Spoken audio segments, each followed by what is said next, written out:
This is a true story told by Clarence Singleton, a former U.S. Marine who fought in the Vietnam War and later served as a firefighter with the New York City Fire Department, or FDNY.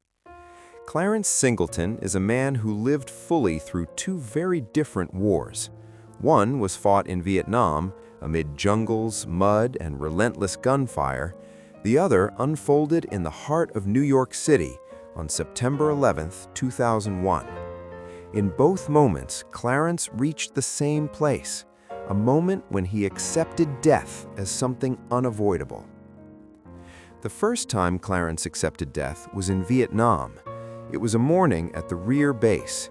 He and his unit had just finished breakfast when two 122mm rockets slammed down, one at one end of the compound, the other on the opposite side. Everyone immediately dove into their foxholes. Clarence's foxhole was flooded, the water rising to his waist. He looked over at Lewis, the soldier next to him, who had only a few days left before going home. Clarence still had 28 days. The two men looked at each other without saying a word, only giving a slight shake of the head. They both understood that the first two rockets were only for adjusting fire. The next barrage would be the one meant to kill. They were seasoned soldiers, and they knew exactly what was coming. Clarence and Lewis climbed out of their foxholes.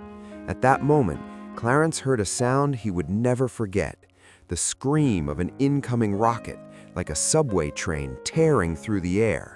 He had just stepped off the wooden plank when the rocket hit. The tent behind him exploded into fragments. Clarence managed to take a few steps before realizing he could no longer feel his legs. He did not dare look down. One of his fingers was nearly severed. Inside the foxholes, bodies lay everywhere. Groans, cries calling out to one another. Mud, water, and blood all mixed together. When the medics arrived, Clarence told them to help the others first. They didn't listen. He had been hit by 5 pieces of shrapnel in his leg, thigh, shoulder, and arm. At the field hospital, they hosed his body down as if washing out a trough, stripping away mud and blood. When he woke up from anesthesia, Clarence found himself lying on white sheets. He looked to the bed beside him where his friend Jim was surrounded by doctors. Jim's eyes were wide open, filled with terror. The next time Clarence woke up, Jim's bed was empty. No one needed to say anything. He understood. After the war, Clarence returned to the United States with no psychological preparation at all. One day he was on the battlefield, the next he was standing in the middle of ordinary civilian life. Many people didn't want to hire veterans like him. Some even called them baby killers. Clarence went door to door looking for work, until one day a doctor saw the scars on his body and told him that if he had been brave enough to fight in Vietnam, then he was worthy of working there. In 1978, Clarence joined the New York City Fire Department. He entered a new war against fire, smoke, and the fragility of human life.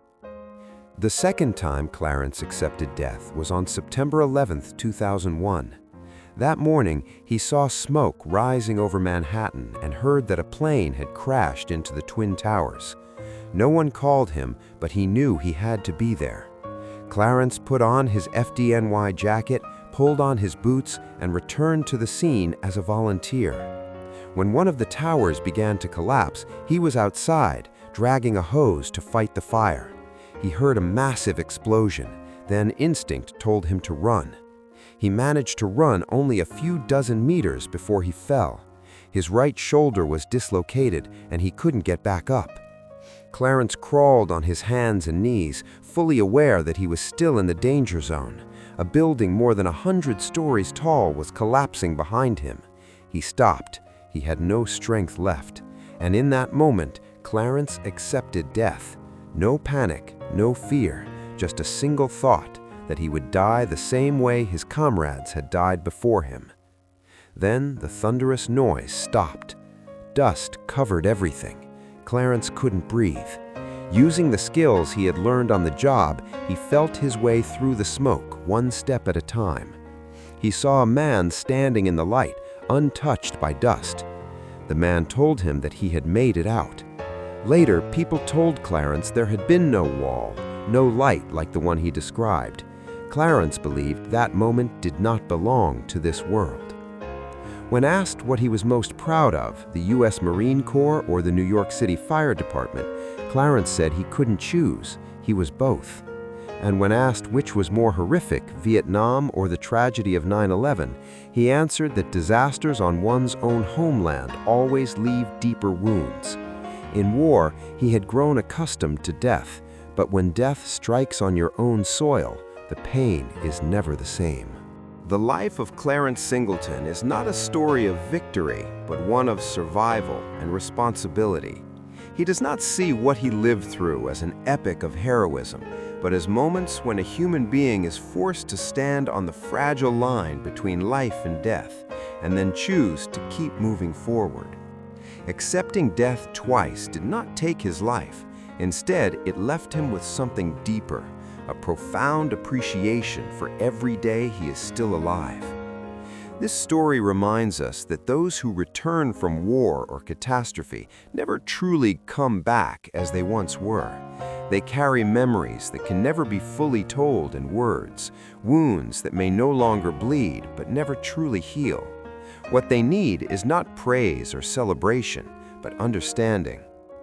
Clarence went on to live another life after the war and after 9/11 as a firefighter, a storyteller, and a keeper of memory for the generations that followed.